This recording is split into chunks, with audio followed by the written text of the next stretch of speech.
The defense landscape of Asia is changing rapidly, and the Philippines finds itself at the heart of this transformation. With growing tensions in the West Philippine Sea and the increasing assertiveness of regional powers, the Philippine government has sought to bolster its defense capabilities. One of the most significant moves in this direction is the ongoing discussions between the Philippines and Japan regarding the acquisition of advanced air defense systems and radar technology. This development is not only crucial for the modernization of the armed forces of the Philippines, AFP, but also carries major implications for regional security and alliances in the Indo-Pacific. For decades, the Philippine military has been criticized for being under-equipped compared to its neighbors. While countries like Vietnam, Malaysia, and Indonesia have invested steadily in modern defense hardware, the Philippines has often lagged behind due to budget constraints and political hesitation. However, the security environment has changed dramatically in recent years. Incidents involving maritime disputes, gray zone tactics, and encroachment into Philippine territorial waters have highlighted the urgent need for the country to invest in robust defense systems, particularly in air surveillance and air defense. This is where Japan enters the equation as a key partner. Japan, once constrained by its pacifist constitution, has gradually expanded its role in regional security, especially with its transfer of defense equipment to partners threatened by external aggression. Tokyo views the stability of the West Philippine Sea as directly linked to its own national security, considering that much of Japan's trade and energy imports pass through these waters. By working with Manila, Tokyo not only strengthens bilateral ties but also reinforces the larger framework of regional deterrence against destabilizing actions. The discussions between the two countries involve radar systems capable of long-range detection and potentially surface-to-air missile systems designed to counter aerial threats. Radar technology is one of the most important elements of a credible defense system. Without early detection, even the most advanced missiles or fighter jets are of limited use. Currently, the Philippine radar network is limited in coverage and largely outdated, leaving wide gaps in airspace monitoring. Japan, on the other hand, has some of the most advanced radar technology in the world, developed through decades of countering the threat of ballistic missiles from North Korea and maintaining vigilance over its own airspace. The transfer of such technology to the Philippines would be a game changer, giving the AFP the ability to track incoming aircraft, drones, and even certain missile threats across wider ranges. Equally important is the discussion of air defense systems. While the Philippines has recently acquired the Spider system from Israel, the scale is still insufficient to protect the entire archipelago, which spans thousands of islands. Japan's offerings could complement these systems, providing layered defense that includes both medium and long-range interception capabilities.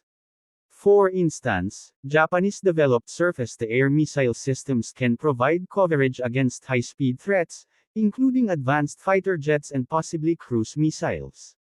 If realized, this would mark a historic first, as Japan has only recently begun exporting such high-end defense systems. The acquisition talks are not purely military in nature but also deeply geopolitical. Both countries are part of the US-led network of allies and partners in the Indo-Pacific, and Washington has quietly encouraged closer defense ties between Manila and Tokyo. The trilateral cooperation among the Philippines, Japan, and the United States has been gaining traction, with joint exercises and strategic dialogues. By acquiring Japanese radar and air defense systems, the Philippines aligns itself further with like-minded democracies seeking to preserve freedom of navigation and regional stability. Domestic considerations also play a role in Manila's decision. The modernization program of the AFP, now entering its third horizon, prioritizes multi-domain awareness and credible deterrence. Public support for stronger defense postures has grown as ordinary Filipinos witness repeated confrontations in the West Philippine Sea. Acquiring Japanese systems not only strengthens capabilities but also symbolizes a shift away from overdependence on any single partner. In the past, the Philippines relied heavily on U.S. surplus equipment, but the diversification of suppliers, Japan, Israel, South Korea, and others, demonstrates a more mature defense procurement strategy. Economically, the partnership with Japan offers additional benefits. Unlike other suppliers, Japan often extends concessional loans, training programs, and technology sharing arrangements.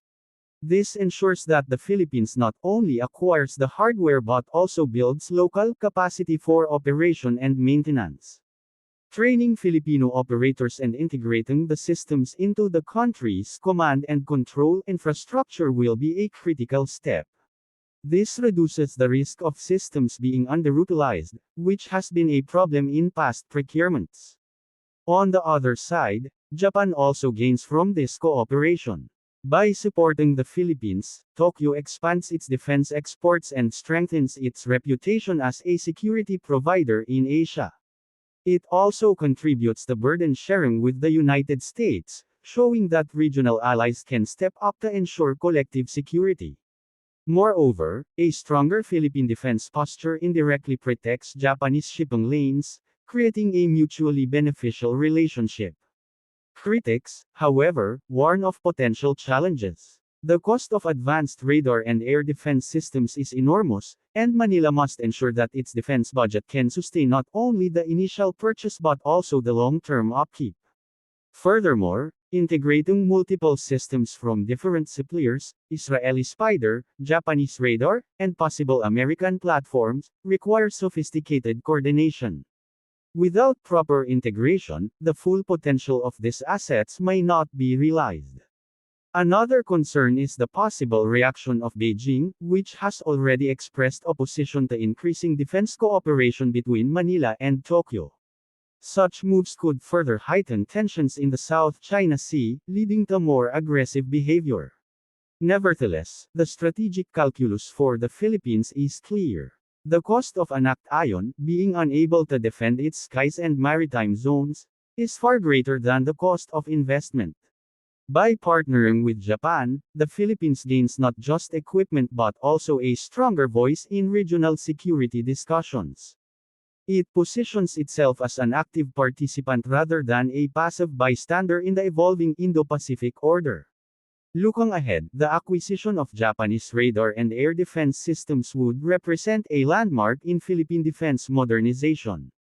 It will close critical gaps in early warning, provide credible deterrence against potential threats, and enhance interoperability with allies.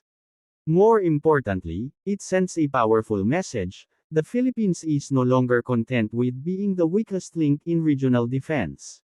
Instead, it is determined to build a military capable of safeguarding its sovereignty and contributing to regional stability. In sum, the talks between the Philippines and Japan reflect a historic convergence of interests. For Manila, it is about securing its skies and seas in an increasingly volatile environment. For Tokyo, it is about reinforcing a partner that sits at the front line of maritime disputes. For the broader region, it is a step toward a more balanced security architecture that discourages aggression and promotes peace. Whether or not the negotiations result in finalized contracts, the very fact that such discussions are taking place marks a turning point in the way both nations view their roles in the Indo-Pacific.